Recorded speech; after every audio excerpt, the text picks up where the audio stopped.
알람은 현대인들에게 필수적입니다. 아침에 고단한 잠을 깨어날 수 있도록 해주는 중요한 도구가 되죠. 수면 전문가들이 그렇게 얘기를 합니다. 알람은 되도록 하나만 맞추세요. 그리고 손에 닿지 않는 먼 거리에 두세요. 그 말을 듣고 보니까 저는 잘 못하고 있더라고요. 저는 새벽에 일어나기 위해서 알람을 한 4개, 5개 정도는 맞추고 가까운 곳에 손에 잡힐 수 있는 거리에 두고 자는 것 같아요. 그렇게 하면 만성 피로의 원인이 된다고 하죠. 알람이 잠에서 일어나라고 깨우는 경고음입니다. 마지막 음을 들었는데도 불구하고 깨어나지 않으면 우리는 실수합니다. 큰 코 다칩니다. 베드로에게는 닭 울음소리가 영혼을 깨우는 알람이었습니다.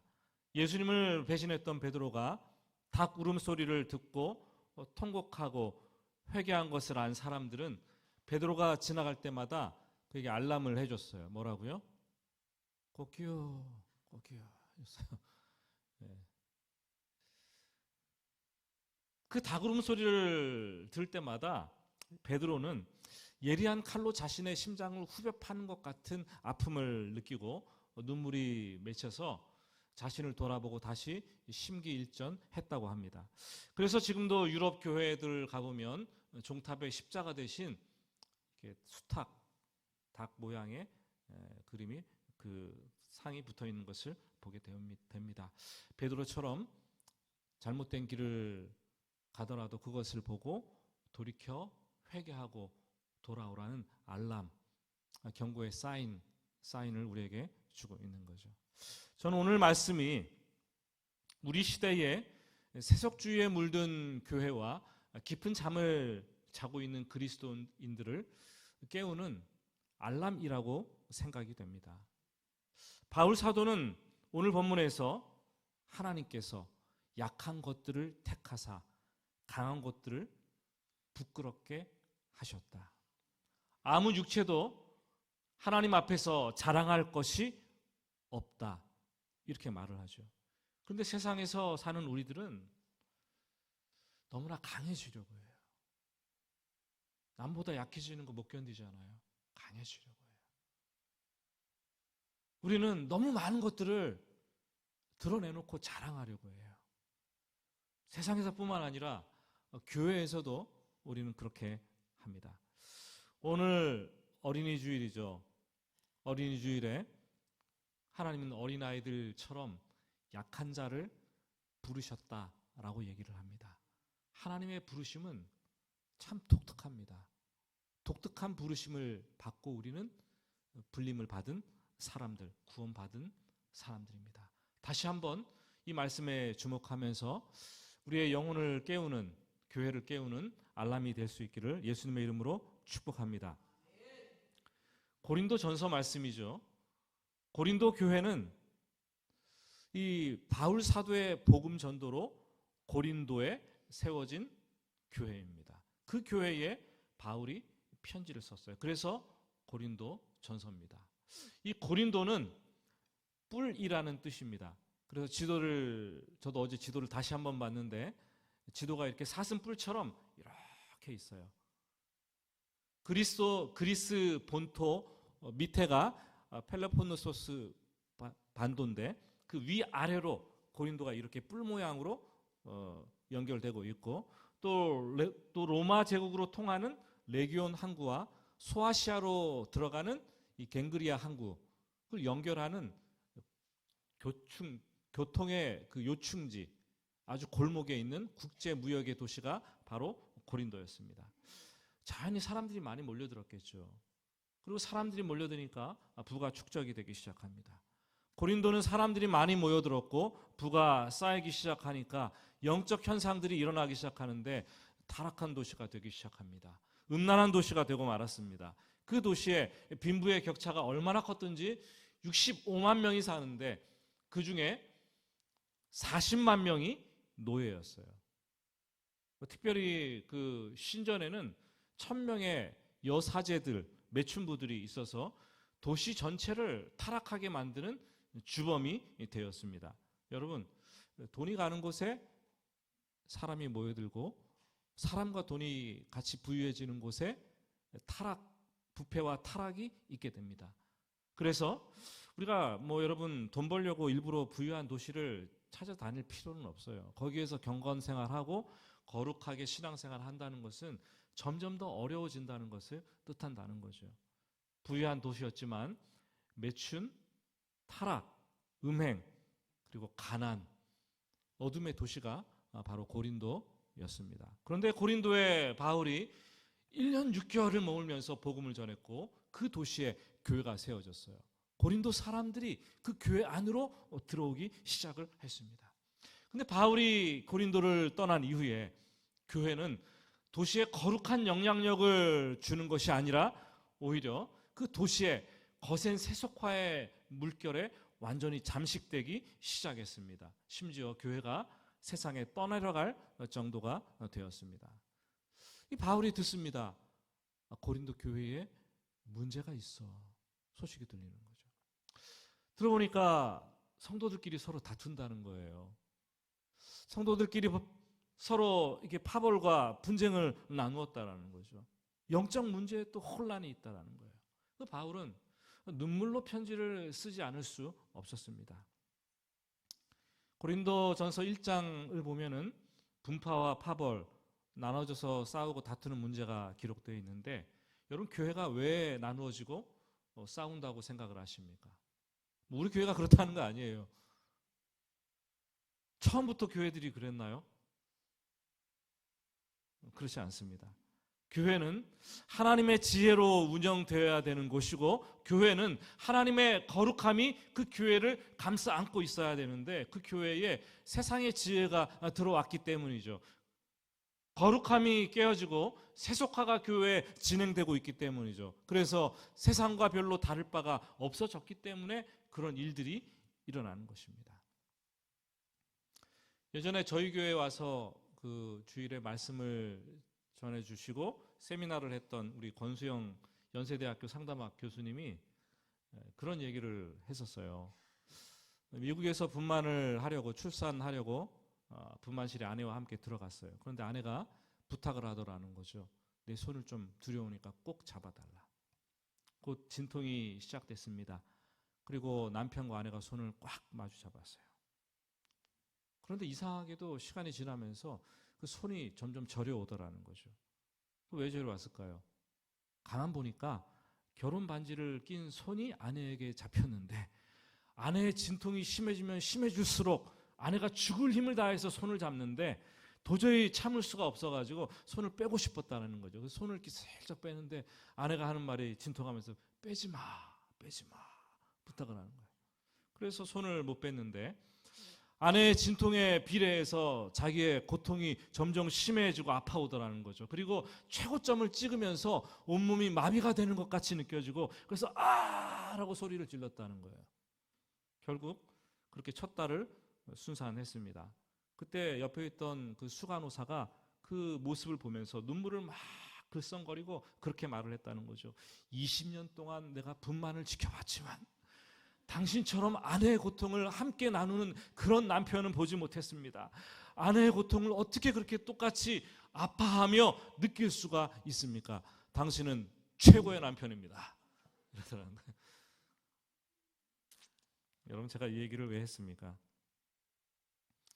산모의 진통에 의해서 교회가 아기가 태어나는 것처럼 교회도 태어날 때 누구의 서로 누군가 맞잡고 기도하며 눈물 흘렸던 고통스러운 그런 시간이 있었습니다.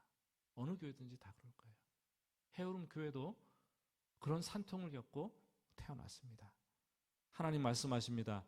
그곳에 구원이 있으니 그곳에서 함께 생활하고 그곳에서 함께 고난을 이겨나가는 방법을 터득하고 그곳에서 함께 눈물을 흘리며 서로 위로를 주고받는 경험을 하고 거기에서 믿음의 성숙과 진보를 이루어 가라 말씀하십니다. 여러분 그렇게 교회는 세상이 이해할 수 없는 신비로운 방식으로 교제하는 유기적인 공동체가 바로 교회라는 거죠. 그런데 성도의 기쁨과 즐거움의 장소가 되어야 될 교회가, 아름다운 성도의 교제가 있어야 될 교회가 시간이 지나면서 세속화되었어요. 서로의 아픔과 고통을 치유하고 회복시키는 것이 아니라 오히려 아픔과 고통을 주고받으면서 상처로 얼룩진 장소로 변합니다. 이 땅의 모든 교회는 성도들에게 한없는 축복이지만 동시에 성도들에게 평생의 고통이기도 합니다. 그게 지상교회의 한계입니다. 한계. 어느 교회든지 다 마찬가지겠죠. 그래서 헨리 나우에는 그런 얘기를 했어요. 나의 사랑, 나의 고민, 교회. 책 제목입니다. 처음에는 많은 사람들이 외로워서 교회를 옵니다. 그리고 어떤 사람들은 나에게 주어진 고난을 이겨보기 위해서 교회를 왔습니다. 고상하게 개 중에는 진리를 구하기 위해서 온 사람들도 있고, 개 중에는 이렇게 살다가는 죽을 것 같아서 잘 살아보려고 교회에 오신 분들도 있어요. 그렇게 교회에 왔더니 주님을 온전히 만나지 못한 사람들이 서로 모여서 부딪히기 시작합니다. 모여서 모임을 하고 기도 제목을 나눈다고 하는데 기도는 하지 않고 가십거리만 나누기 시작을 하는 거예요. 성령님의 온전한 통제를 받지 못하니까 은사와 직분은 받았다고 하는데 성령의 열매가 나타나지 않고 여전히 세상에서 하던 대로 그대로 교회에서 불쑥불쑥 우리가 혈기를 부리게 되고 본성이 꿈틀거리면서 내 생각대로 말하고 행동하고 편을 가르고 또 마음에 맞는 사람들끼리만 교제하기를 시작합니다. 그 사람들이, 교회에 있는 성도들이 교회 와서도 외로워요 얘기를 합니다. 바울 사도가 그런 고린도 교회의 모습을 보고 다시 설명하지 않을 수 없었어요. 하나님께서 왜 우리를 부르셨는가? 하나님께서 어떤 사람을 부르셨는가? 하나님께서 우리를 부르신 그 부르심의 그 목적이 무엇인가? 설명을 합니다. 그게 고린도전서 아닙니까? 26절 말씀을 한번 볼까요? 형제들아 너희를 부르심을 보라. 육체를 따라 지혜로운 자가 많지 아니하며 능한 자가 많지 아니하며 문벌 좋은 자가 많지 아니하도다. 고린도 교회에 모인 사람들은 지혜로운 자가 많지 않았습니다. 지혜라는 단어가 헬라어 단어로 소피아라는 단어인데 거기서 소피스트, 궤변론자, 교사들이라는 단어가 나오지 않았습니까? 똑똑한 교사들이 교회 안에 별로 없었어요. 능한 자는 권력의 상층부에 있어서 다른 사람을 좌지우지하고 영향력을 마구 끼칠 수 있는 힘 있는 사람 아닙니까? 사회에서도 소수인데 교회 안에도 별로 없었어요. 그리고 문벌 좋은 자, 훌륭한 명성과 재물을 가진 가문에서 태어난 사람들, 교회 안에 별로 없었어요. 바울은 고린도 교회에 묻습니다. 교회 안에 지식층이 얼마나 되냐? 교회 안에 권력층이 얼마나 되느냐? 교회 안에 부유층이 얼마나 되니? 많지 않다. 많지 않다. 하나님의 부르심은 그런 외적 조건의 하등의 관계가 없는 것이다. 지금 이렇게 선포를 하고 있습니다. 그럼 누구를 하나님께서 교회 안으로 부르셨는가? 27절, 28절입니다. 하나님께서 세상에 미련한 것들을 택하사 지혜 있는 자들을 부끄럽게 하려 하시고 세상에 약한 것들을 택하사 강한 것들을 부끄럽게 하려 하시며 하나님께서 세상에 천한 것들과 멸시받는 것들과 없는 것들을 택하사 있는 것들을 폐하려 하시나니. 하나님은 미련한 사람, 약한 사람, 천한 사람, 멸시받는 사람, 없는 사람, 그런 사람을 택하여 부르셔서 교회를 이루셨다라고 말씀을 하십니다. 이런 구원이란 미련하고 약하고 천한 사람들을 불러서 강한 사람들을 부끄럽게 만드는 게 하나님의 구원입니다. 구원의 방법도 마찬가지예요. 당시 세상 사람들이 이 바바리안들, 미개인들이나 행하는 그 어리석은 방법이라고 치부했던 그 십자가, 그 십자가를 하나님께서 구원의 방법으로 삼으셨다라는 거죠. 여러분, 하나님께서 왜 약한 사람들을 부르십니까? 강한 사람들을, 세상에 강한 사람들을 부끄럽게 하시려고. 하나님께서 왜 천하고 멸시받는 사람들을 부르십니까? 왜요?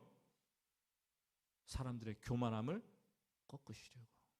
인간의 교만은 에덴 동산에서부터 시작되었습니다. 에덴 동산에서 첫사람이 하나님처럼 되려고 했어요. 그리고 하나님을 의지하지 않는 것, 그것을 꿈꾸었습니다. 그게 교만이 아니고 무엇이겠습니까? 교만은 하나님 없이도 내가 다 할 수 있다고 생각하고 믿고 행동하는 것입니다. 교만은 죄 중에 하나님께서 가장 싫어하는 죄입니다. 교만한 사람은 절대 하나님을 믿을 수 없어요. 하나님을 믿으려고 해도 마음속에서 교만이 꿈틀거리기 때문에 하나님을 잘 믿을 수가 없습니다. 여러분, 믿음은 내가 약해지는 거예요. 내가 꺾이는 거예요. 신앙생활은 인간의 고집과 교만을 꺾는 과정이에요. 우린 죽을 때까지 그 과정을 하면서 신앙생활을 하는 거죠. 우리가 교회 안에서 신앙생활을 한다고 잘하고 하나님을 믿는다고 하는데 여전히 강한 사람들을 볼 수 있잖아요. 여러분, 믿음은 내가 연약해지는 거예요. 반대로 신념은 내가 강해지는 것인데, 이 강한 신념의 근저 밑바닥 뿌리를 살펴보면 대부분 그것도 인간의 교만에서 시작이 되는 것입니다. 교회 안에서 때로는 그래서 강한 신념이 마치 믿음이 좋은 것처럼 둔갑하기도 하죠.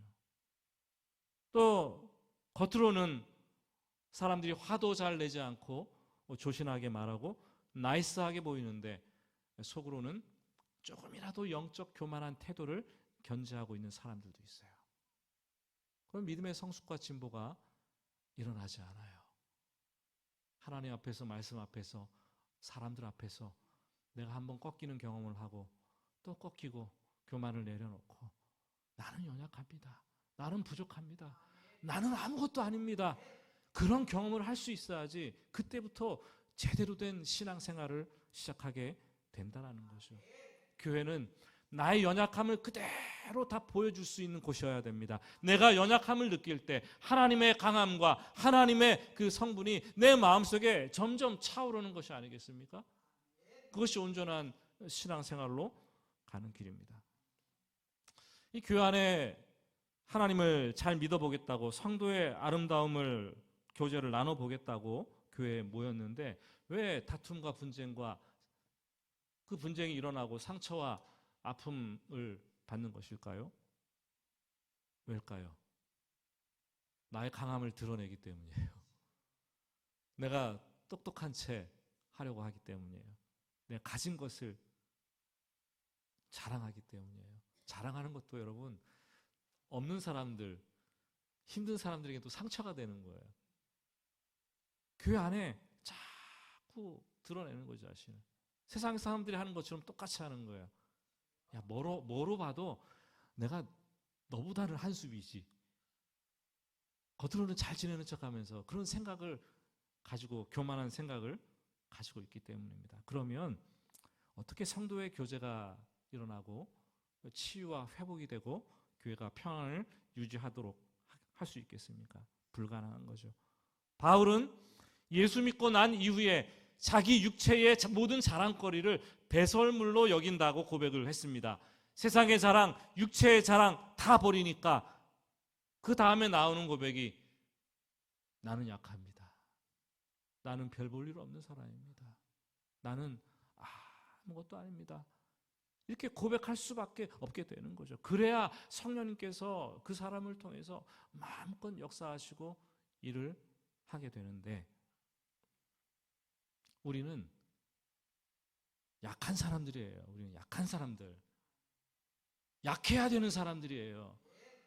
약 그러니까 좀 이상합니까, 어감이? 예? 약해져야 하나님께서 사용하시고 쓰시는 사람들이 된다는 거예요. 여러분, 꺾이는 거, 부러지는 거, 나를 낮추는 거, 여러분 겁내지 마시기 바랍니다. 하나님은 그런 사람들을 쓰시는 거예요. 사사시대에 하나님께서 이스라엘에 세운 지도자 가운데 베냐민 사람 게라의 아들 왼손잡이 에훗이라는 사람이 있었습니다. 성경을 직역하면 왼손잡이 에훗이라고 말하고 있는데 성경을 원래대로 직역하면 오른손에 불구가 있는 사람 이렇게 기록되어 있어요. 그래서 왼손을 쓸 수밖에 없는 사람. 그러니까 왼손을 아주 잘 쓰는 그런 사람이라기보다 오른손에 불구가 있어갖고 왼손을 쓸 수밖에 없는 사람이라는 뜻이죠. 그러니까 에훗은 자기가 약점이 있고 약하다는 것을 압니다. 그래서 하나님을 더욱 의지할 수밖에 없는 거예요.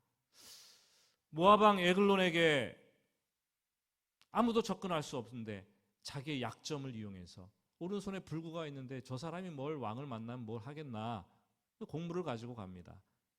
무장 해제시키고 왕과 독대하다가 그 적대국의 왕을 죽이고 민족을 고통으로부터 구원하는 그런 일을 해내지 않았습니까? 또 하나님은 고통받는 부르짖는 이스라엘 백성들을 위해서 또 다른 사사를 세우는데 기드온을 세우기로 작정을 하십니다. 그런데 기드온을 보니까 성경에 소개하고 있는데 포도주 틀에 들어가서 밀타작을 하고 있는 거예요. 밀타작은 타작마당에 가서 해야 되는데 포도주 틀에 들어가서 타작마당을 하고 있는 거죠. 포도주 틀은 보통 큰 바위를 오목하게 팝니다. 그래서 포도를 다 던져놓고 거기 들어가서 발로 밟는 거 아닙니까? 그럼 그 즙이 나와서 이 구멍으로 이렇게 흘러내려가는 게 포도주 틀 아닙니까? 그러니까 작고 좁은 곳이 포도주 틀입니다. 밀타작은 어떻게 합니까? 넓은 타작마당에 밀을 다 그냥 널려놓고 도롭게 갖고 와서 막 두드리는 거 아닙니까? 그러면 이게 나달들이 떨어져 나오지 않습니까? 그런데 기드온은 소심해서 두려워서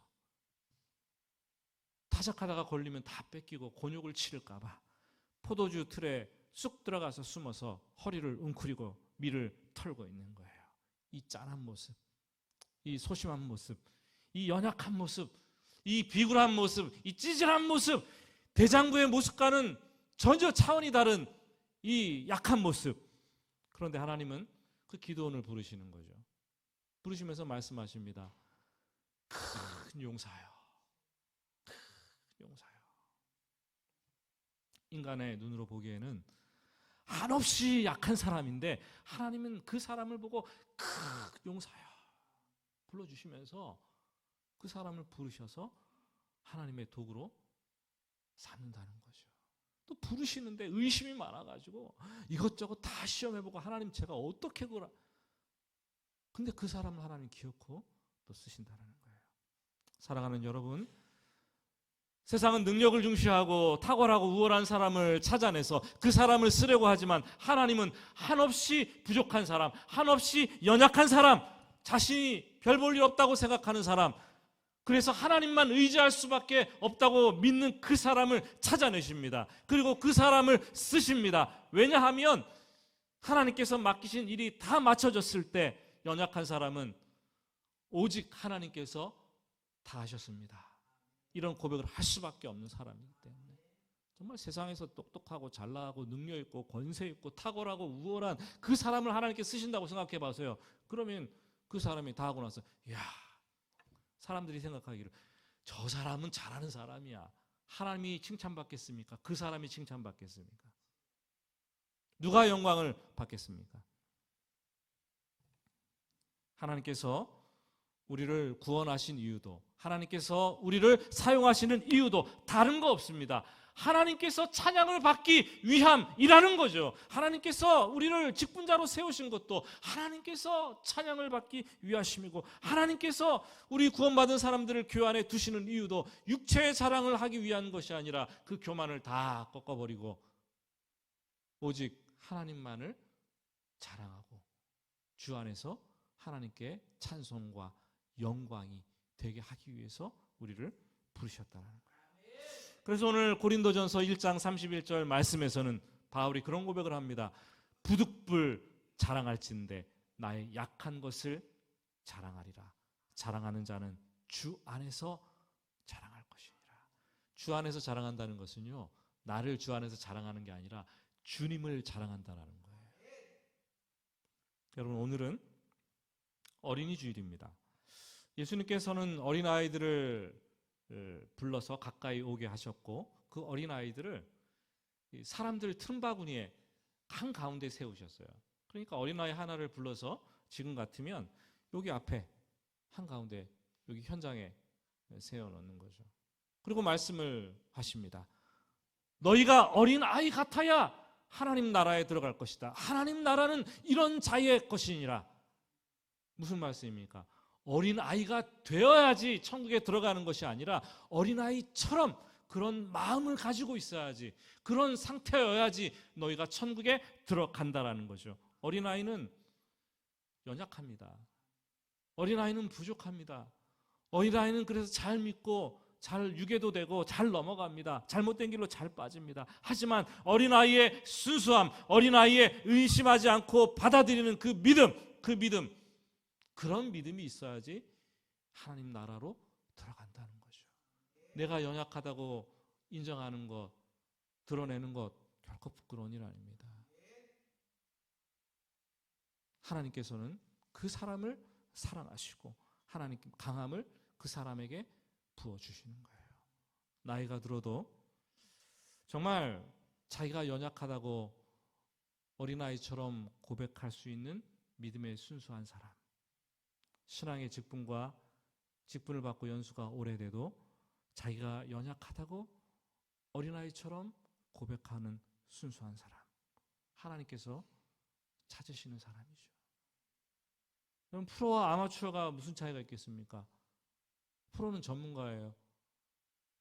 프로는 돈 따라 움직입니다. 그렇죠? 근데 아마추어는 초보예요. 아직도 부족한 것이 많습니다. 그래서 순수하고 처음처럼 열심히 심혈을 기울여야 되는 거죠. 신앙생활은 아마추어예요. 프로처럼 하면 안 되는 거예요.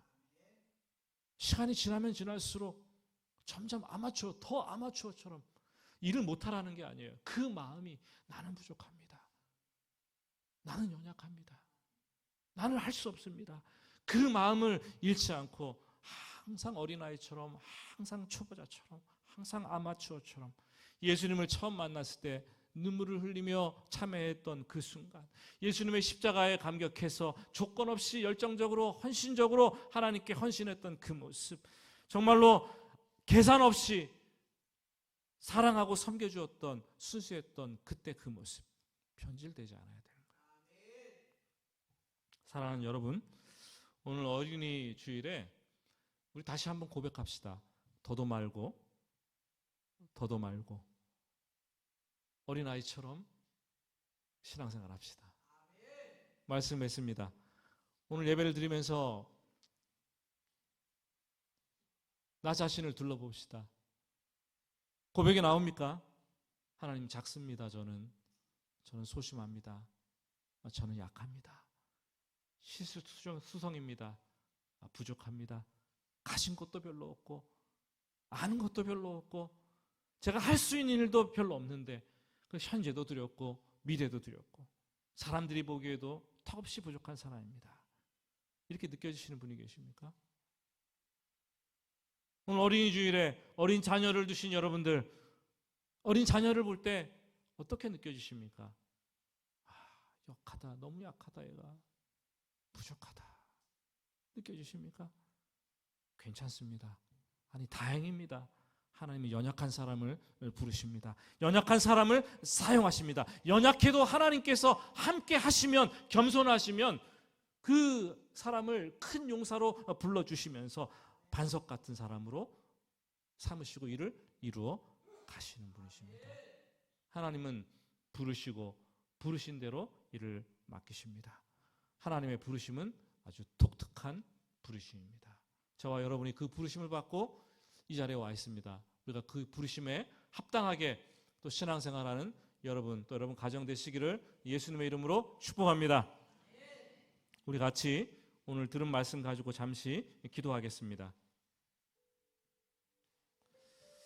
먼저 첫 번째로 기도할 때 나같이 연약한 자를 하나님의 자녀로 일꾼으로 택하여 불러주시니 감사합니다.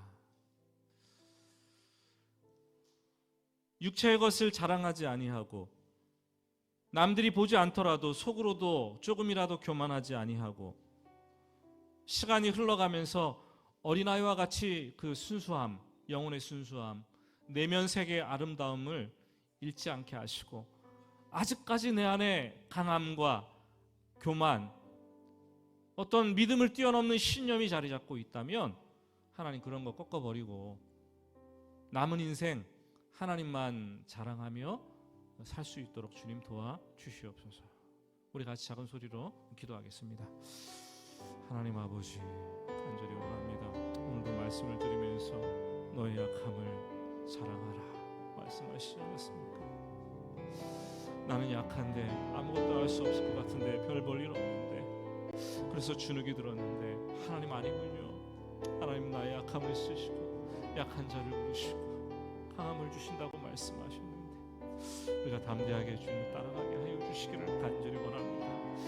교회 안에서 우리가 강함이 있다면 그 강함을 꺾게 하시고 꺾는 경험을 하게 하시고 하나님께서 약한 자를 들어서 어떻게 쓰시는지 경험할 수 있도록 하나님 인도하여 주시기를 간절히 원합니다.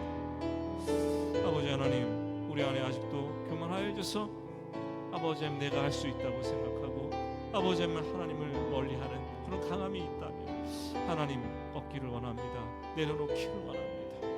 어린아이와 같이 영혼의 순수한 마음들을 시간이 흘러도 아버지 하나님 변치 않는 마음을 가질 수 있도록 도와주시고 어린아이와 같이 영혼의 순수함을 시간이 흘러도 아버지 하나님 잃지 않는 우리들 될 수 있도록 하나님 도와주시옵소서. 나이의 연수와 직분에 상관없이 끝까지 하나님 날아갈 때까지 믿음의 순수함과 아버지 하나님이여 영혼의 아름다움을 유지할 수 있도록 우리를 지켜주시기를 원합니다. 어린이 주일에 다시 한번 어린아이와 같이 되어야 한다는 그 말씀 마음에 새깁니다. 주님 함께 하시고 동행하여 주시옵소서. 우리 다시 한번 기도하겠습니다. 기도할 때 여러분들 오늘 주보에 하나씩 삽지되어 있는 그 기도 제목 카드를 하나 한번 보시기를 바랍니다.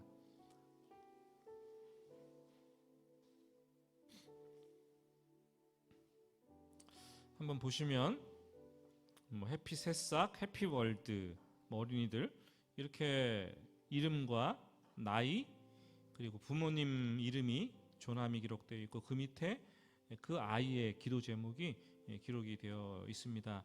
부모님들이 기도 제목을 주신 것이겠죠. 여러분 다 받으셨습니까? 한번 눈으로 보시기 바랍니다.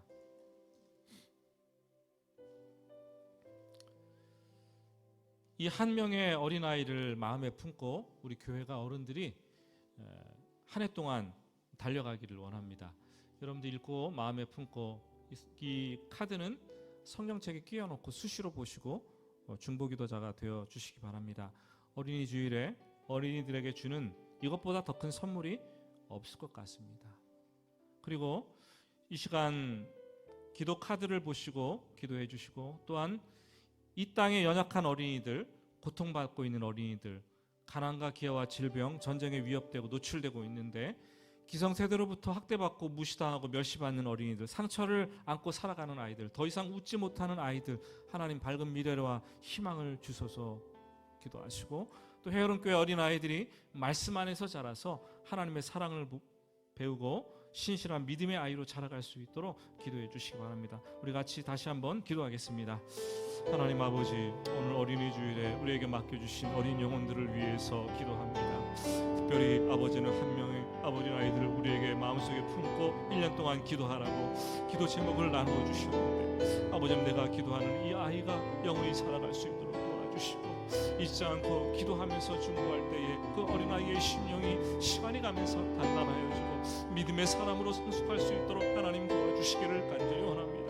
연약하고 부족하고 어떤 약점과 힘듦이 있으니까 하나님 불쌍히 여기셔서 돌아보시고 아버지 하나님 귀하게 여겨 주시옵소서. 아버지 하나님 주일학교 어린이들, 해피세상과 해피월드 공동체에 속한 어린이들이 어려서부터 하나님의 말씀을 먹고 자라나게 하시고 진리 안에서 밖으로 아버지 나가지 아니하고 진리가 주는 생명의 말씀 안에서 자유함을 누리며 생명이 살아갈 수 있도록 도와주시옵소서. 말씀 안에서 하나님의 사랑을 배우게 하시고 마음과 뜻과 정성을 다하여 하나님을 사랑하게 하시고 아버지 신실한 마음으로 믿음의 길을 걸어갈 수 있도록 하나님 지켜주시기를 간절히 원합니다. 세상을 바라보니 고통 속에 있는 아이들이 너무 많습니다.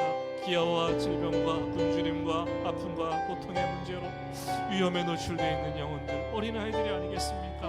하나님 그 땅에 그곳에 그 가정의 어린아이들을 불쌍히 여기셔서 그 마음속에 평안을 주시고 그 앞길을 인도하여 주시기를 간절히 원합니다. 아버지 하나님이여, 더 이상 웃지 못하는 아이들에게 웃음을 찾을 수 있도록 하나님 도와주시기를 간절히 원합니다. 아버지 하나님이여, 어린아이들이 이 땅의 미래인데 우리가 기도하면서 다음 세대를 키워낼 수 있도록 도와주시옵소서. 기도의 손을 놓지 않게 하시고 줄을 놓지 않게 하시고 하나님께 맡기며 아버지 믿음으로 가르치고 아버지 하나님 성장이라는 것을 볼 수 있는 축복도 가정마다 교회에 아버지 이 나라 민족 위에 허락하여 주시옵소서. 주님 간절히 원합니다. 간절히 원합니다. 하나님 아버지, 어린이 주일에 다시 한번 믿음의 기본을, 믿음의 기초를 되돌아봅니다. 연약하여서 하나님께서 쓰시는 사람, 하나님께서 함께 하시는 사람 되게 하시고, 혹 높아지고 교만한 것이 있다면 꺾는 경험을 하게 하시고, 더욱더 단단히 믿음의 사람으로 주님 부르시는 그날까지 하나님을 의지하는 사람, 영혼이 아름다운 사람, 내면 세계가 아름다운 사람으로 신앙생활을 이어갈 수 있도록 축복하여 주시옵소서. 바라며 예수님의 이름으로 기도드립니다. 아멘.